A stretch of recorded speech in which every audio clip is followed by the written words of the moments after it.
transmission.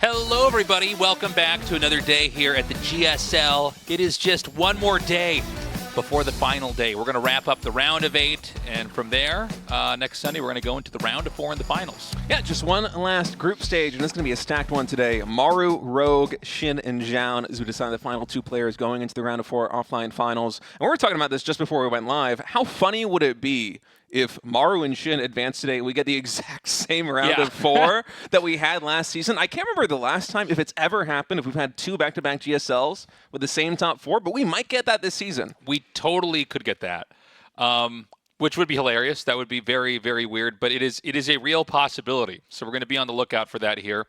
We're going to start today off with Maru versus Shin. Of course, a rematch here of the round of 4, where, by the way, Shin's had an incredible breakout performance. I mean, there are some of these players that I'm so used to seeing play over and over and just being used to them never winning.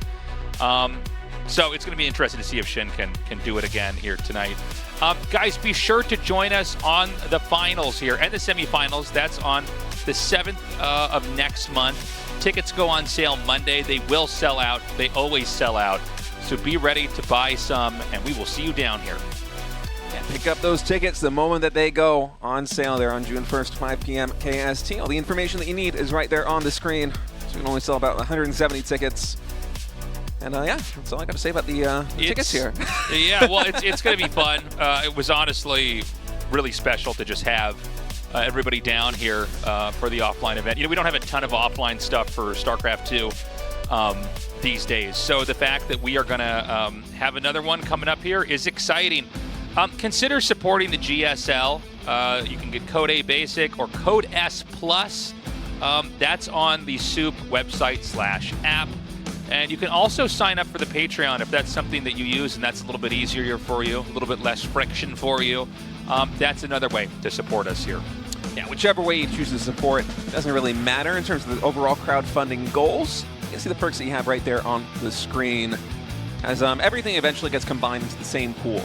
And that'll be determining whether or not we hit, say, the $10,000 goal or the $15,000 goal that we have right here on the screen.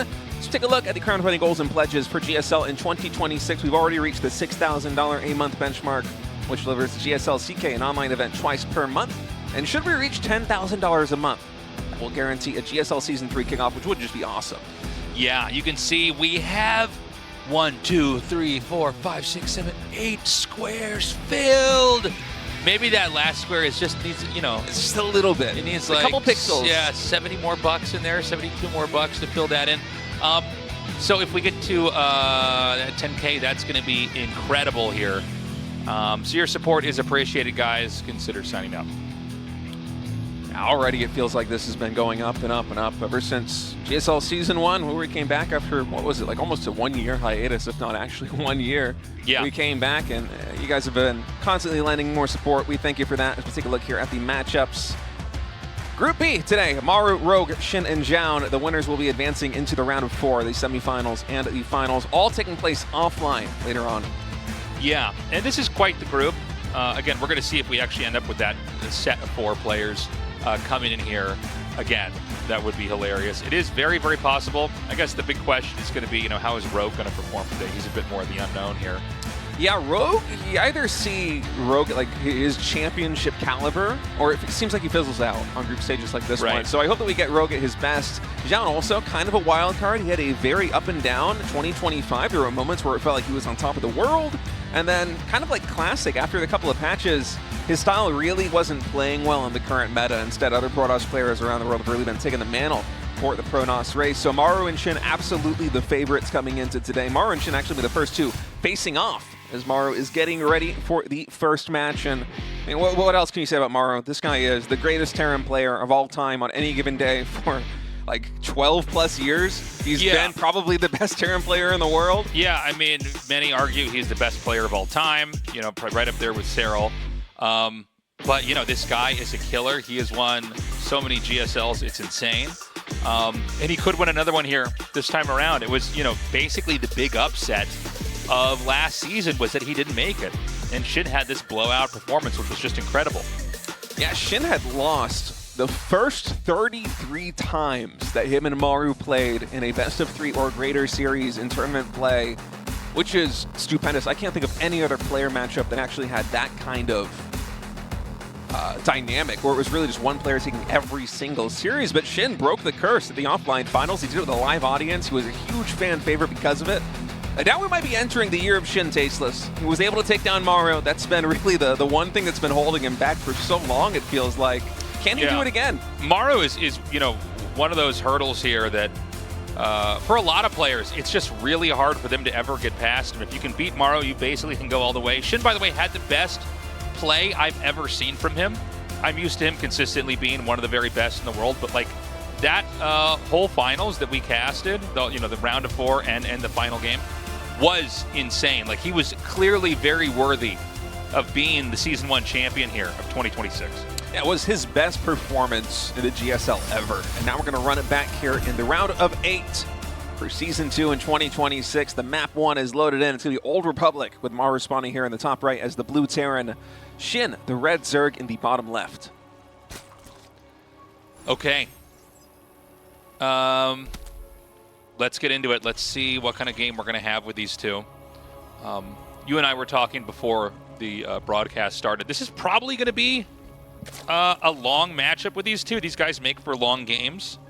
Maru, unless he does proxy racks, which he really isn't doing that very much anymore, he tends to play very long TVZs. This is the guy that really pioneered the exhaust play. When he would basically conclude, okay, I can't win with a push anymore, so we're just literally never going to push.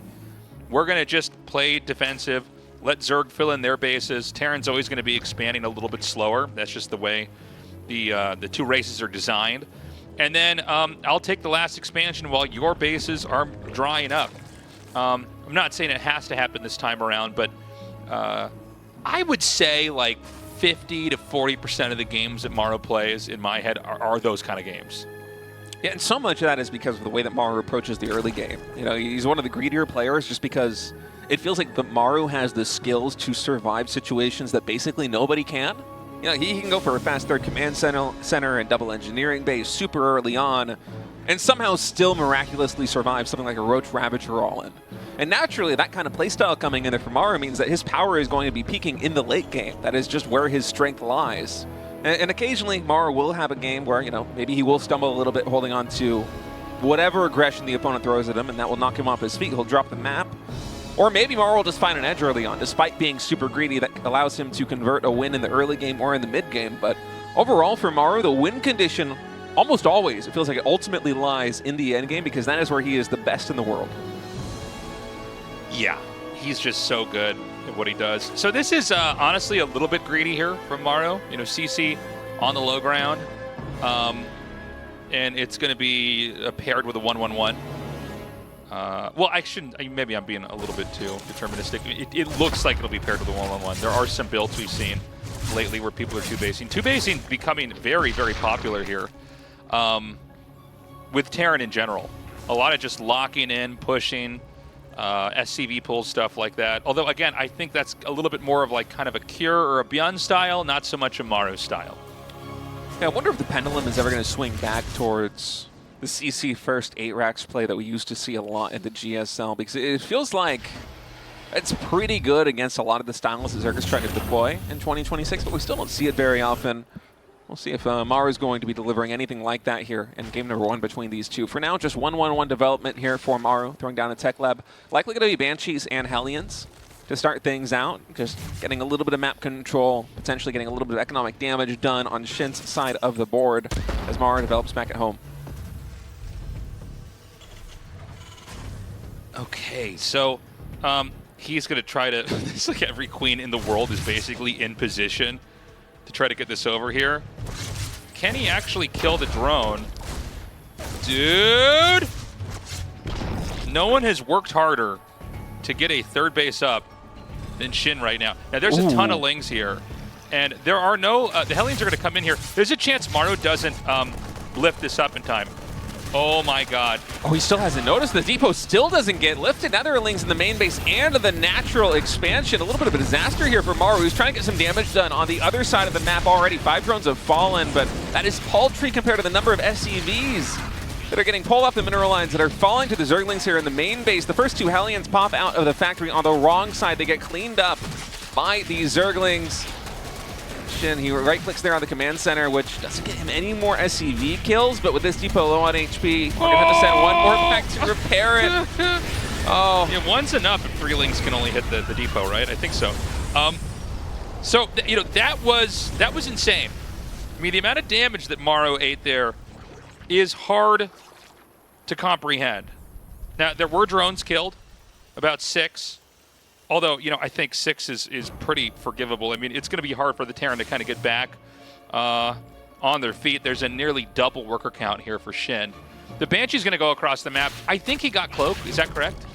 It was getting researched. I'm not sure if it actually finished I don't know up. if it got canceled. I guess we'll see in a second.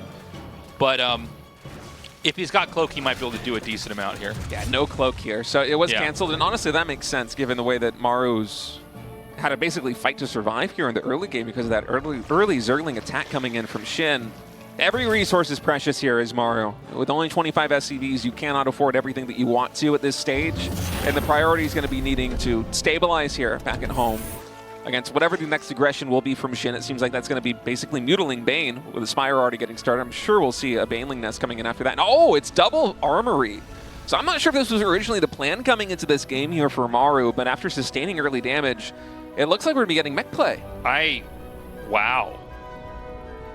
I don't know if this is something I have ever seen before, which is crazy when you think of how much StarCraft I've casted and watched. But I almost, okay, I'm going to guess, and this is all very speculative, but maybe this is a response to the damage he took. He says, okay, well, this game is, I'm not going to win going bio. Let's have a really weird mech switch where maybe the Zerg isn't prepared for a game like that. Because the amount of damage he took already, especially for a player of Shin, the last season champion, you know, maybe he's hoping he can blindside him with this, because if he's going to try to go toe-to-toe, Shin's just going to come out on top no matter what. Yeah, I think you're right. But one of the... Sorry, go ahead. No. Go ahead, please. I was just going to say, one of the problems that I'm worried about here for Maru is that if you're going mech this early on, I think the engineering bay is maybe about halfway done right now. How are you going to deal with the first flunk of mutas? I guess it'll be Cyclones here. It might be Battle of Mech to start for Maru, and that makes sense. Battle of Mech is an army composition which doesn't really cost that much. Most of the cost is just in the production facilities. The factories are very expensive to get up. And Maru's going to get a very early scout that it is mutalist play with these Hellions diving into the natural expansion. The mutas have to try and defend that. These SCVs locked outside the gates. Thing is, he can probably just break through here. Actually, you know, the Hellions are at such an angle. Here's the thing. The mutas are going to come in here, and he's going to see the mech play. The mutas could also actually hit the command center. That CC, if it doesn't get lifted quickly here. I wonder if there will be enough with just the Cyclones to defend against the mutas. It is only 8 mutas on the field right now. 1-1 will not be done for the Cyclones, and the +1 armor upgrade is really the crucial thing there for Terran. But I think Shin is just a little bit hesitant to move in, because even if the Cyclones can't win a head-to-head engagement, they can at least lock on and pick off a couple of mutas. That would not be a worthwhile trade for our Zerg player. All right, he's going to take out a couple SCVs while damaging the refinery.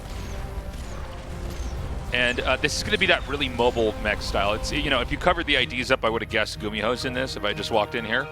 But, you know, you see a couple of those Cyclones, you kind of know probably what's coming, right? You see Hellion Cyclones, you go, okay, I guess it's a mech game. You know, the fact that there's no Marines, not a medevac in sight. 1-1's already done, or about to be finished. Yeah, 1-1 finishing up now for Maru as the mutas on their way towards the main base. Still no missile turrets, I think, here in the main. Okay, just the one in the mineral line. So Shin probably going to pick away at this refinery. Hopefully he can pick off a couple of SCVs with the glaive bounces from those mutalists. In fact, it's at least one. The refinery will have to be repaired here by Maru. And so well, Maru has been able to, or so far, Maru's been able to deal pretty well with the harassment from Shin in the mid game. You know, it was a very bad start for Maru, down to, I want to say, the low 20s. In SCV counts after that Zergling run by, but it seems like the mech play has really been a smart decision for him. Okay, the mutas are continuing to roam. Terran is just going to be powering right now. You know, staying back, not really doing a whole lot. There is a Widow Mine here that's like next to the refinery, and he's able to kind of just dart in and out of that position. Honestly, taking out the gas is pretty good. Everything that Terran has, it's of real value. Look, he's going to rotate the Widow Mine down a little bit further. Anything that's a real value for the mech player requires gas. You can dump resources into Hellions, but they can't do a whole lot other than like suicide into drones. Now, Shin is almost maxed out,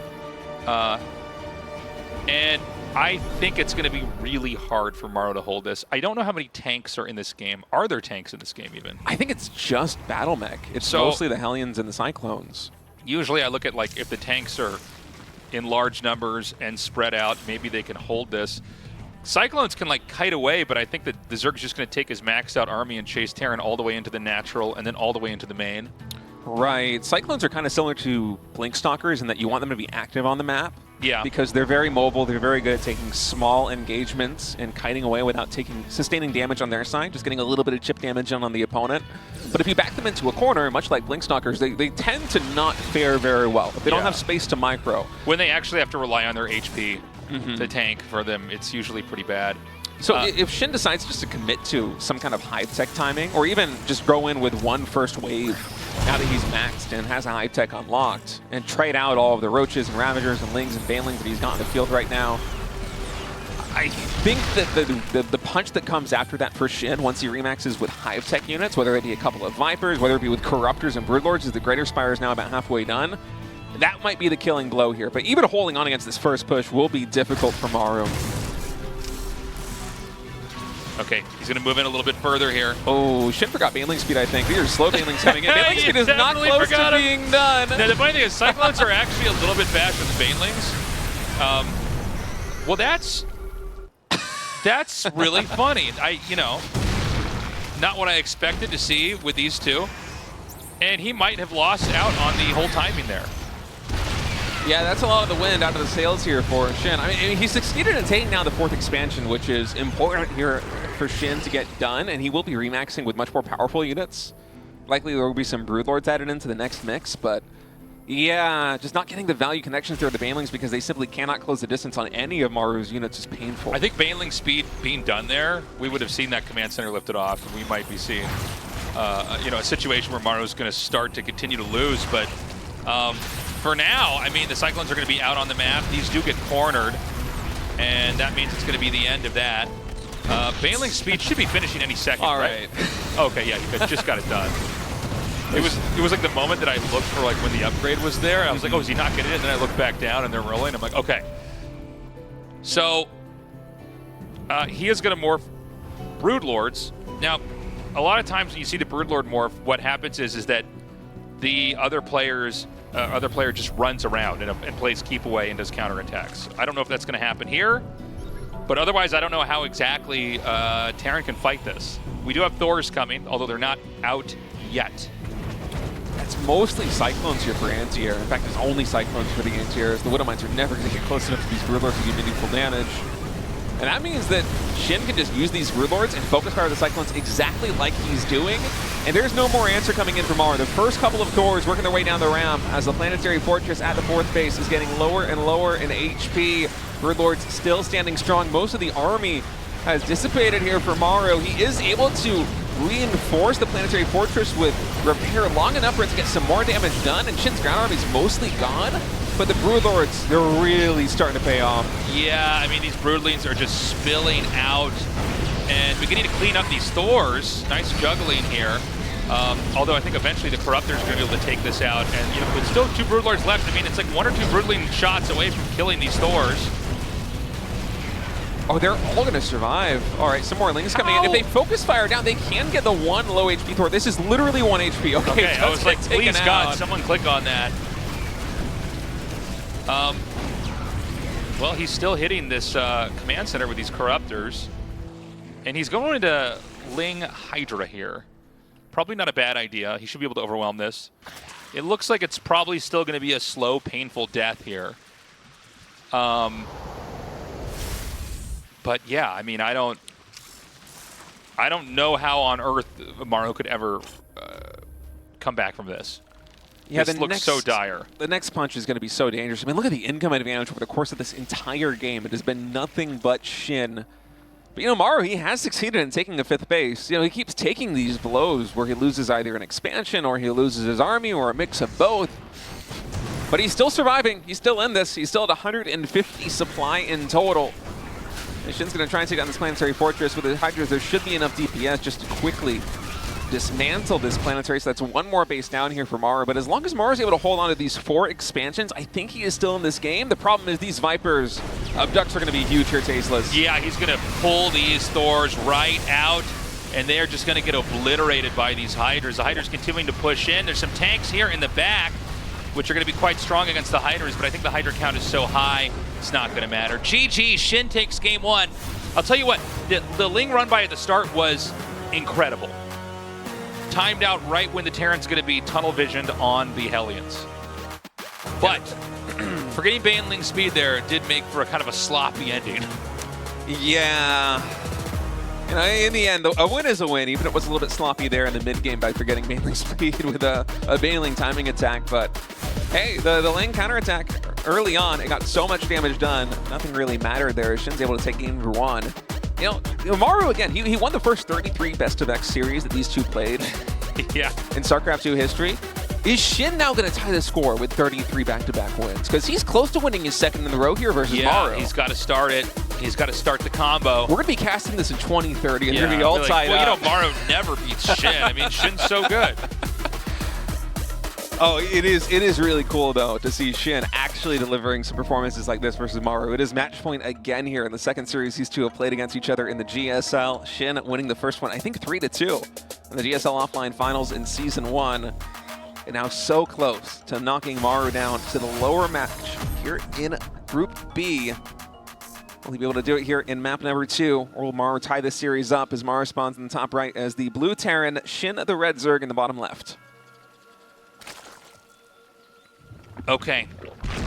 So, by the way, I really like that mech switch. I thought that was pretty interesting. Sometimes, you know, when a player has a really rough start, that's when you can learn the most watching them. It's like, okay, what do you, because like, you know, as an example, like if that's me, I probably just still try to do what I was going to do anyways and lose, right? The fact that Maru looks at that and goes, well, we're not going to do the normal bio game anymore at all. I'm going to make 2 armories and land my 3rd anyways, and we're going to try to go into mech and see if the game can be won that way. That's pretty cool.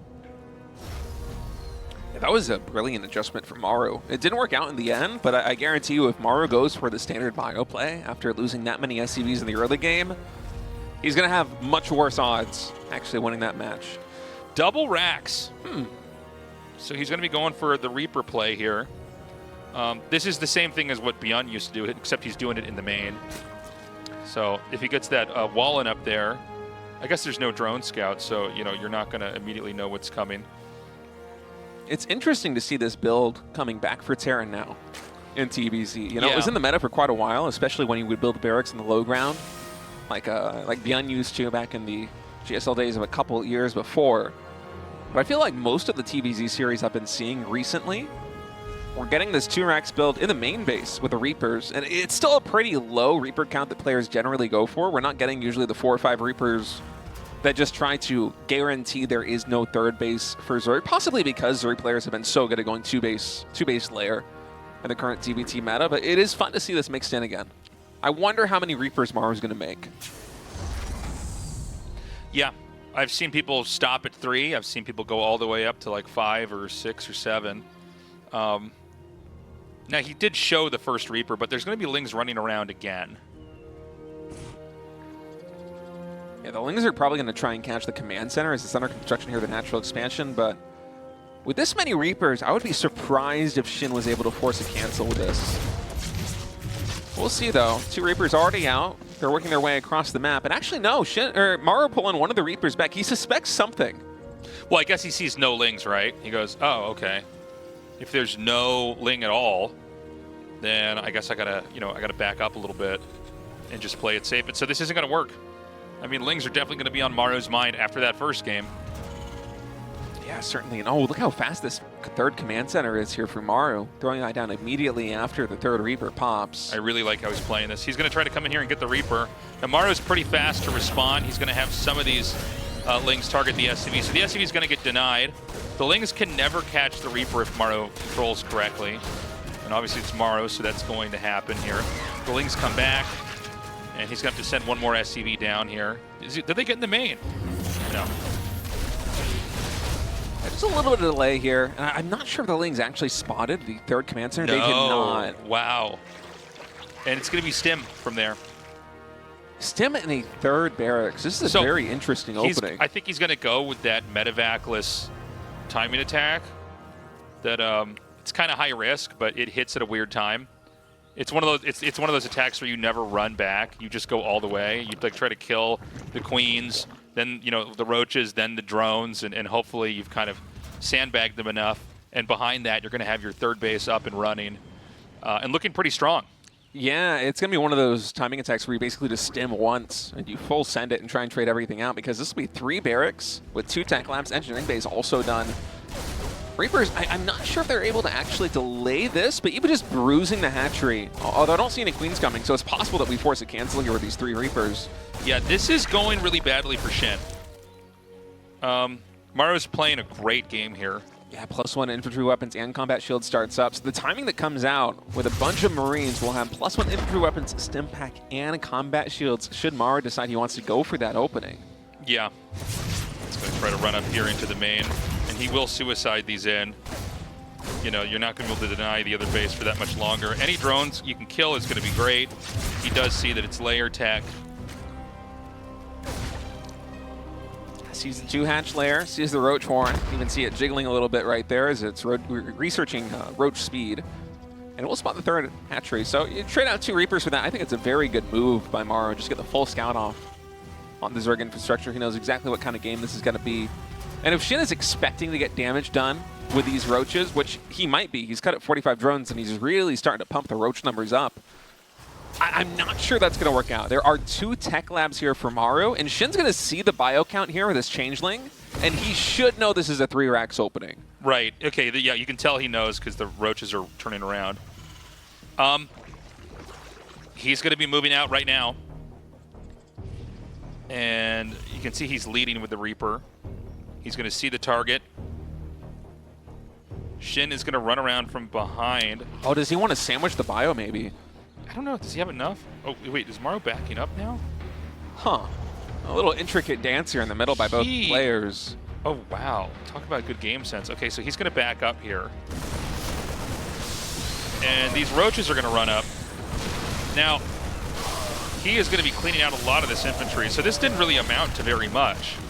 He's still morphing Ravage. I don't think he can do this. Shin might think, because +1 ground carapace is finishing up, that he has a timing. Yeah. Well, if he keeps pumping roaches, he might actually have a timing. The Ravagers are going to finish. 3's enough to kill a tank. So he backs up. A little bit of a feint, I think, by Shin. Yeah. Again, I can't believe how cavalier that was to morph the Ravagers right there. It's like just out of range of a siege tank. So he backs up. He's taking a 4th base. Terran is going to move out again. We don't have... Oh, no, never mind. We just now have medevacs coming out. And the question is going to be, when does Maru want to try to attack? And how much has Shin truly been slowed down? These really good players, you can trip them up and they still kind of manage to get big, for lack of better words, anyways. And so we got to see, is it going to be one of those games here now? Because, one thing about Maru is, I kind of put him at number 2 now compared to Kira, but he was the greatest pusher of all time. TVZ, I think, and I really will give Kier the credibility for that one, because he's just Kier. Some of his attacks just look untouchable. There's infestors out now. Terran's not committed. This is like a small roaming army. We know he's not going to commit because he doesn't have the tanks with it. Yeah, Maru just can see if he can get the creep a little bit under control here. Right. And Shin's been powering up quite well, despite the 3rd base getting canceled and delayed as long as it was. Maru's going to try and come back in, cancel the 4th base again if he can. But I believe there's enough here for Shin. Oh, the Fungal's able to catch the medevacs. The Bio's not even going to attempt to shoot down. The drop ships as they boost their way away. Oh, Maru with some fancy micro. Is he going to get the Infestor? No, +1 Carapace actually saving that Infestor, so nice move by Shin, pulling that back just in the nick of time. And in terms of upgrade timings, I really like where Shin is set up. There isn't going to be any window where Maru has +2 infantry weapons and Shin is just on +1. It's actually +2 Carapace finishing first for the Zerg before the upgrades of Terran. Not something you typically see in a ZBT, but it has been catching on to the meta to go for these really fast Carapace upgrades. Okay. He basically runs and tries to get something done. Doesn't, not a whole lot going on right now as far as what Terran's getting done here. Zerg's done a decent job. By the way, Shin is going to have the power spike into Ultralisks and basically be ready to really fight the Terran. This is going to be with a very late 5th base. In fact, the 5th base hasn't even started yet.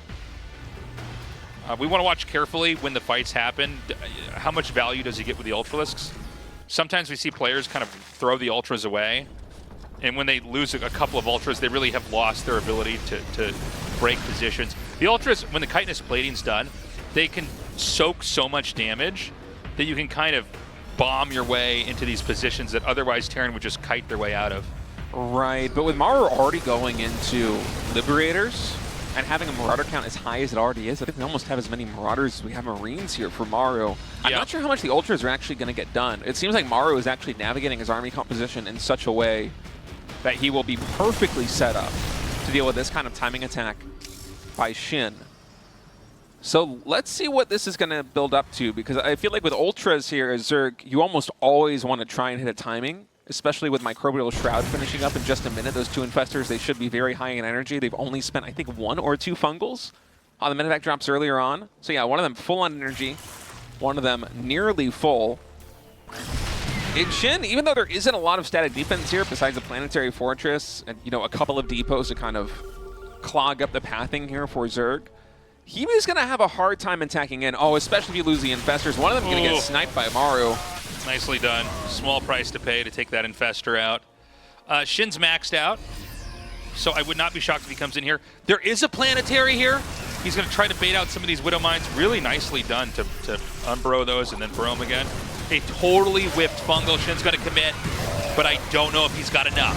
Yeah, losing the second Infestor is really painful, and the Ultras, they're now charging in, but there are so many Marauders behind this Planetary Fortress that the Ultras just melt.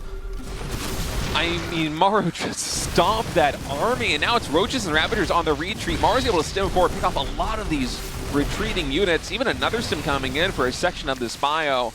And Shin's trying to load back up on more Ultras, more Infestors, more Zerglings. That was such a shift in momentum. I mean, talk about a perfect hold for Maru. He lost basically nothing. Yeah, I mean, that I think is probably where we're going to look back and say Shin lost the game.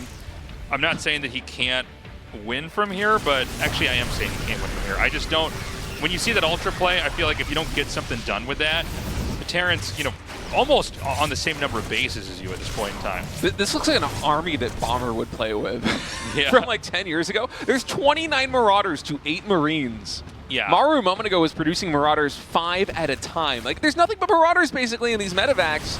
And Shin, he's playing with so many armored units. The Roaches, the Ultralisks, that the Marauders just absolutely shred everything. I mean, this Ultra nearly got 3-shot by the Marauders here. Yeah, more Fungals are going to come down here. It's going to be hard to get these medevacs back out. Ling Ultra going to come up here again. Nice dodge on the Widow Mine. Yeah, I don't know about that move by Maru to drop in the main. I guess you take what you can get. He's going to end up landing over here. Maybe he can actually get a deny on this hatchery. Spio solo on HP, but still able to get damage done, picking off Infestors, taking out the hatchery. And Maru behind all this, he's been able to secure a 5th base. More command centers are done. Even a 6th base might be taken here by Maru in just a moment. And he's been able to remax up to nearly full supply with an equivalent bank to Shin. And this is just a disastrous position here for Zerg. I think there needs to be a pretty big change in terms of the way that Shin is approaching this game if we want to take a win, because Ultralisks versus this extreme Marauder style of Maru simply is not going to work. I mean, it's 21 Marauders with +3 infantry weapons now.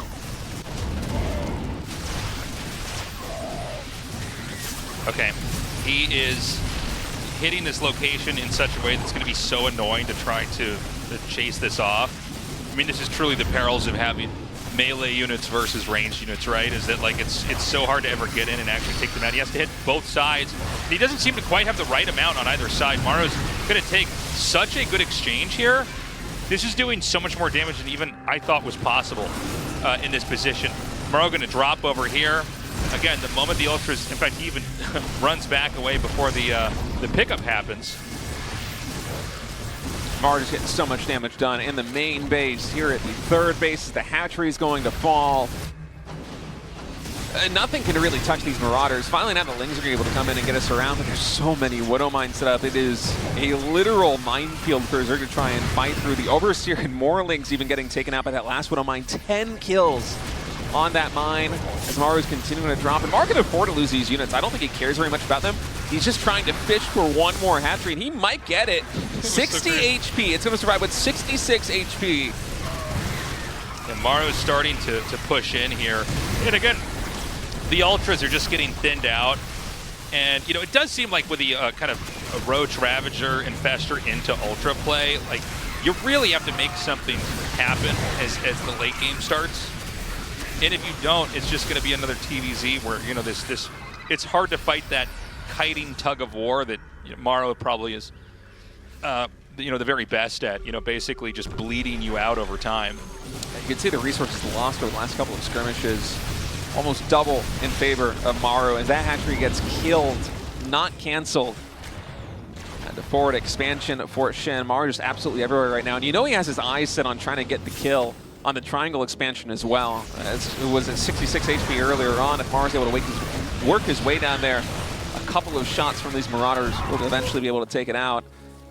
And Maru's just firing on all cylinders. You know, he's up to 83 SCVs, which is something you basically never see in TVZ. The worker count is so high. And Maru is still, with these very small armies, just able to take trades that are nonetheless cost efficient, despite the fact that his SCV count, it's higher than the amount of drones that we have on the field. Yeah. Yeah, now, you know, Shin is still growing on the map. Terran has not gotten the killing blow off yet. There's going to be another attack coming in over here. Again, a planetary just set up over here as a defensive mechanism. The Ultras are going to be able to take it out, but it does buy Terran a little bit more time. The push is going to come in a little bit further here now towards the orbital. Oh, this is looking really good for Shin right now. Able to take down a couple of these command centers as well as a planetary fortress, getting an Ultralisk into the mineral line too. A couple of SCVs are going to fall. More command centers dropping to the Corruptors. This is one of the risks that you play here as Maru. If you're going with such a high word count style, and you're playing Marauders and you're trying to find damage on every side of the map, is if Shin attacks you where you are, and well, suddenly a lot of infrastructure is going to be lost. Now Maru, with those units pulling back from the top left side, is able to finally stop this aggression. But that was a lot of damage done. That is a win for Shin for sure. Yeah, it does seem like if you're going to retreat with the Ultras, you have to at least have some Lings left over that you can like attack into the infantry with. Otherwise, they will just stim and catch up to it. Ouch. Oh, 2 Vipers fall into 2 Widow Mines. That is a painful loss for Shin. And now he's going to go for a Ling counterattack. Ling counterattack's really good against a Marauder-heavy composition, but Maru's been a little bit more well-rounded with a comp over the last couple of minutes. There are Marines reinforcing right now, although these Lings just making quick work of the SCVs. Shin is starting to fight back. I am liking this from Shin. Yeah, I got to say, Shin is really impressing me. I do feel like this is such an unwinnable game because Shin is just going to have to control the bottom right corner and the top left corner. But let's see. Let's see. Right now, Maru has stacked up a lot of minerals and gas, where Shin is basically only minerals, spending the rest of his gas.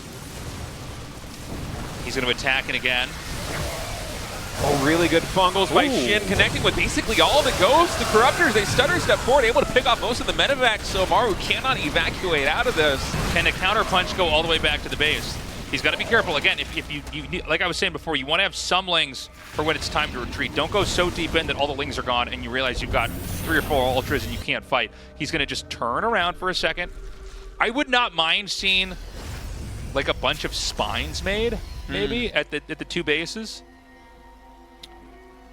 So yeah. Shin can win this game. it is possible. It's going to be hard. Again, I think this is still very it's my favorite movie series, the Maru universe. If you're in the Maru universe, it's still going to be tough to take. There is one base, by the way, at the center right. I actually, for some reason, just ignored it. I was about to say every base has been taken, but the reality is the 3 o'clock base is still vacant.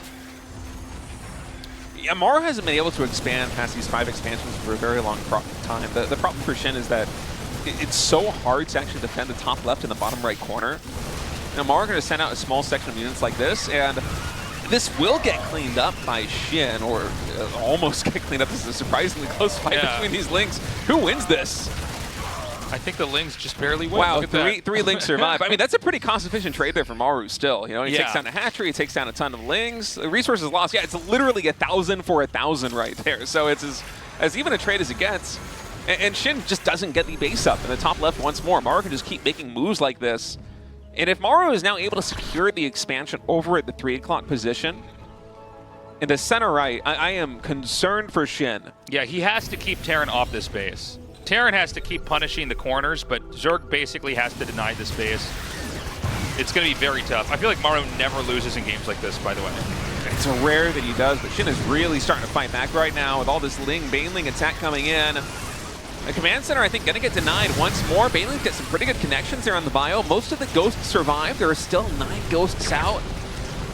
Oh, he's going to maybe overextend here with these Ultras. He's going to come up here with the Corruptors and try to take out these medevacs. Oh, man. This is a hard position to attack into with all these Liberators, static defense. Oh, he's going to try to run out. Okay, but immediately the CC is going to be lifted. Oh my god, the mines here are just punishing anything that's going to try to escape back through. Shin needs more gas. I'm looking at the minimap right now, and there are at least 4 extractors that Shin could take that he has not yet taken. And I'm worried about this because he is able to get enough gas income to trickle out a couple of Corruptors, a couple of Ultras.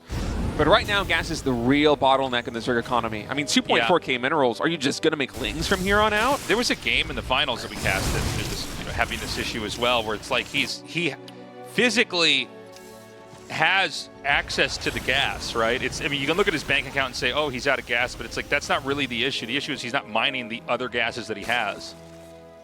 So many mules land at that 3 o'clock expansion as we're watching the income advantage here just spike for Maru like a meme stock. Yeah. Just going through the roof right now. And this is one of the reasons why having an expansion like the center right is so deadly for Zerg, because Terran taking that base means that every single mule can land on those fresh patches, and all of the extra expansions that Maru has that haven't yet mined out, they're going to have even more resources in the bank because Maru doesn't have to drop the mules there anymore. Like these 4 mineral patches here on the top left, they're going to last a lot longer now just because Maru has access to these fresh patches. Yeah, Terran's slowly creeping towards the bottom right base. The top left has been taken, by the way. Terran can both defend 3 o'clock and keep destroying this bottom right base. I think that is going to be one of the win conditions for Maru. The top left base is going to be neglected. We might see like a small drop go over there or something like that. And look at the mini-map right now between this bottom right base and the center right base. Shin's going to be attacking into it, but this seems like it looks like a campaign mission. I mean, these are missile turrets in Widow Mines absolutely everywhere. How do you actually break into this position? We haven't gotten a full shot of it, but we might now with Shin trying to attack it again. Maru inching closer with those Marauders, able to take down the command center. And look at this setup. There's missile turrets, Widow Mines, siege tanks, Liberators. This is so difficult to attack into.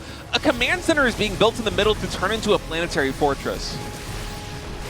Yeah, I mean, I just don't know how you're ever going to get in here, right? It's just this gauntlet the Ultralists can't traverse. And, you know, he's going to try to attack it again. There's so many Widow Mines, so many tanks, Liberators. If you can get your melee damage all the way through to that last tank, maybe you do take it. I see some ghosts, I see a tank back here, and I don't see much else left over here for Zerg. With no gas in the bank, that's going to be it. GG is called. Maru able to take a masterful game number 2 win here over Shin. It was a great end game from Maru, but it was also a very kind of clumsy mid-game with late game starting there for Shin. And let's also keep in mind, Maru denied the 3rd base early on, had a couple pokes in there that slowed the Zerg down overall. But basically, Shin, when he got that power spike with the Ultra Roach Ravager Infestor, he wasn't able to really do anything. You really have to pry the Terran open. You got to try to get in there, take out that fourth base, maybe force the third base to lift, mass expand. Also, we were just talking about this with Shin. I don't even know if it was last week and the finals that we did, but he does not take his other gases when we get into endgame. Yeah, this happens quite often. Yeah. You know, eventually the gases in the main and the natural especially are going to start mining out. And if you don't retake Vespene Geysers, you get into this situation like Shin where, you know, a couple 100 more gas really would go a long way. Yeah. If you're able to remax with some more high-tech units. But honestly, Shin could have had perfect macro in the late game, take exactly the correct number of extractors. I'm not sure he's ever able to break through the position that Maru got in. Yeah. On the right side, with all the static defense, with the Liberators, the missile turrets, the siege tanks, the Widow Mines, I mean, you need such a complicated mix of units as Zerg to actually break through a position like that one. Terran just, it feels like, has an answer for everything. I mean, the missile turrets to deal with the Corruptors, the Widow Mines also to deal with the Corruptors if you target fire them. And if you don't have the Corruptors, then suddenly the Liberators just absolutely melt your Ultras. It would just take a perfect army for Shin to break through that position with the ground force that he had. So Maru taking map number 2, and now we're going to go to map number 3 on Winter Madness. Maru here in the top left, Shin down in the bottom right.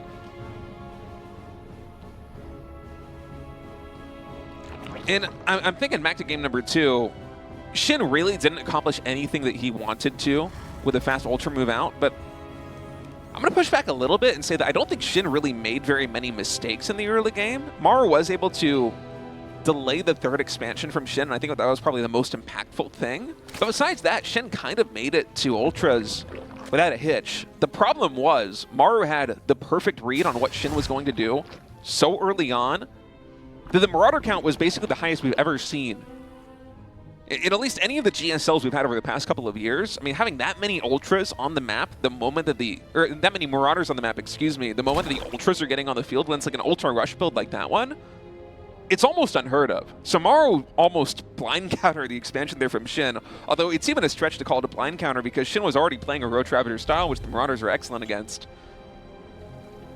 It just feels like Maru had the perfect response to what Shin was trying to do. And so here in game number 3, if Shin wants to play another high-tech game, I'm not sure he should just immediately send with the Ultras. I think you gotta scout the army composition for Maru and decide what makes sense. Because if Maru plays another Marauder-based style like that one, universe.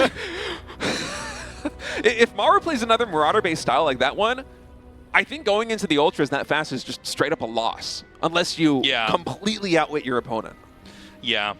And, you know, game 1, he did get those Lings in there and did quite a bit of damage. So, you know, we're going to see if Shin, you know, in this week is able to kind of go toe-to-toe here with Maru. Because Maru in that last game just looked so much more complete, you know.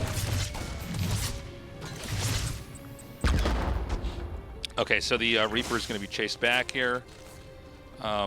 This is not that kind of mass Reaper style. He's going to have his third CC starting. And so this might go into the classic 8 racks push. Yeah, although knowing Maru, I would be surprised if we got anything like that. It feels like Maru, in the current state of the game here in the GSL, kind of has the confidence against everybody except Terran that he's just going to win in the late game. Or against Protoss, excuse me, that he's going to win in the late game. Right. You know, in a TVZ, Maru versus literally anybody that plays in the GSL, I think that Maru is content just to go into exhaust play because no one has reliably shown that they can beat him. Shin has probably been the closest, especially at the GSL offline finals for Season 1 in 2026. But even that series came down to the wire in the game number 5. So I think if Maru were to go for something like an 8 racks, it would be exciting to see because it's so unexpected. I feel like it just doesn't make sense given how good that he has been in the late game. Yeah. Yeah, let's see. Banshee Cloak being upgraded this time around. It looks like the Reaper actually... Oh, never mind. It's not going to be killed. Here come those Lings. Now, the Marines are up, but is he watching? No, so he's not going to get any surprise moves in here. He could get a lot of these SCVs. Actually gets none of them. Yeah. Okay, so this is not great. He's going to get 1. You know, you might look at that and go, yeah, but he didn't lose that many Zerglings. But when you make that many Lings early on, you really, those could have been drones, right? So you really do need to try to get some kills there. He's not going to know Banshee and Cloak is coming just yet. So we also want to watch for when the Banshee goes across the map, how many drones are actually killed. Yeah, I don't think we have a lair just yet, so the Spore timer, or the Spore Crawler timing, excuse me, is going to be very important here for Shin. Should Maru allow Cloak to finish researching here in game number 3. He had to cancel that in game number 1, but I think it was mostly a money-saving maneuver after losing so many SCVs early on. This time likely will allow it to finish. And look at the minimap. I think the first Banshee, yeah, it's right here in the top right. So there still is time for Shin to start morphing in some Spore Crawlers, but that time is starting to close in, Tasteless. Okay. Banshee's going to come down now. Ooh, preemptively cloaking so the Overlord does not spot it, but Shin, he might have seen the glimmer because he's already throwing down the Spore Crawlers. He's moving Queens as well. Man, Shin just really on point with this. Unfortunately, the Spore timing is a little bit late, so 4 or 5 drones should fall. He's going to try to shimmy over to the side here. And 4 is not bad. Half health Banshee. Second Banshee on the other side of the map. Now, Lings are going to come in again. Yeah, there's too many Marines to make that work. He's going to plug that area up as well. And now we're going to see if he can do anything else with this. And honestly, my God, he almost loses the Banshee. And that really didn't get anything done. Oh, but it might be able to deny this fourth hatchery. This would actually be massive if he gets the kill on this, or the cancel at least. I mean, the kill would even be, that would be even crazier.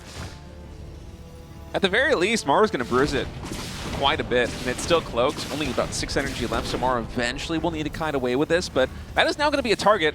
It sustained a couple 100 HP of damage, and Maru, that might be where he moves out with the first volley of Marines with 1-1 and stim to try and snipe down that 4th hatchery. Speaking of 1-1, that started here for Zerg as well. He's going to clear out that Overlord. And then basically move down towards the bottom left to that bruised hatchery. Shin expanding into a triangle expansion as well, so trying to go up to 5 hatcheries. Going up to 5 hatches this quickly makes me think that Shin has mostly been playing a Ling Baneling style. We see nothing but Lings and Banelings in a production tab right now. Maru Cactus Shin trying to take out these destructible rocks. Oh, that's not an angle you want to go to. Is it Shin? Oh, he's getting this around actually with the Lings. Maru has to evacuate out of there. Shin much more confident than I was about taking that engagement, but I guess having +1 ground carapace versus no infantry weapons makes the difference. Yeah. Okay, so we're getting the rest of the racks down here. We're going to be finally in the moment of the barracks explosion. Terran scans come through here. Again, the hatchery's very low. Is there going to be enough to take this out? It looks like there might be. Yeah, but if Maru focus fires it down, the hatchery is going to fall, only losing a couple of Marines to trade for that. Really nicely done, getting in between the minerals and the gas geyser, where you can't quite get the Lings to have the surface area to deal damage that down. So that was a deny on the 5th base.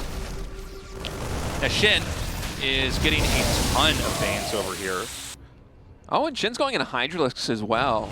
All right, I like this mix-up by Shin. Hydraling Bane is a really good composition against somebody that tries to out-multitask you the way that Maru is now, because if you take favorable trades, you actually have a tool at your disposal in the Hydralisks where you can snipe down these medevacs, and Terran can't just drop you endlessly the way they sometimes do versus playing Baneling.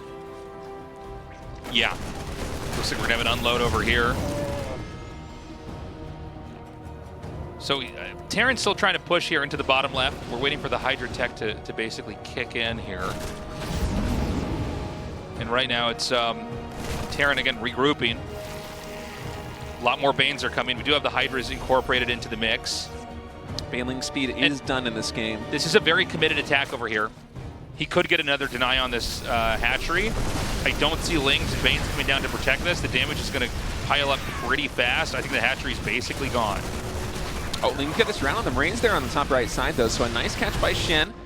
Now, is Maru going to keep pushing here? I think he might. This keep saying position is really good on that cliff ledge. Okay, he's going to come in here now. He's going to try to hit the 4th. There is a Ling counterattack here. Doing a decent job.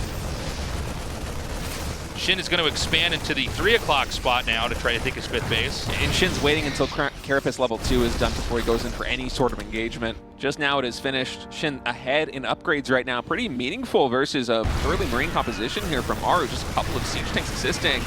see it takes a lot more damage for those Marines to actually chew through the lings. I'm not sure about this from Shin. I think that this might have, you know, we're watching him lose base after base, and you know, when he's finally, in air quotes, ready, I think it's literally going to be too late. We saw 2 Ling counterattacks that weren't big enough to do anything. And now the push is looking pretty scary. Even if this is cleaned up, I mean, we're having Zerg, you know, trying to rebuild their 4th base here now. I'm honestly surprised that Shin didn't try and save this hatchery. It felt like he had enough. I thought he might. I mean, the position was pretty good for Terran. The problem is, like, I do respect players that don't just, like, dive in and lose their stuff, but it's also like, well, now you've lost all your bases, you know? No banelings over here on the right side. Just Lings will get chewed through by those Marines, and now they're going to work on the hatchery. Shin cannot afford to lose any more bases, especially when you're playing such a larva-intensive style like this one. Baneling connections here for Shin are very good, but there's still more Marines reinforcing, so I'm not sure it's going to be enough. Shin needs to send a lot more units this way to defend. Yeah, the Banes are going to come up here now. And you know, he's chasing these tanks pretty far back. There's a drop over here in the, I think it's the natural. GG, doesn't matter. Maru wins that. That was just Maru, too big, too fast, too strong, too handsome, too perfect. Just looking so good in that first series. Able to take one off of Shin.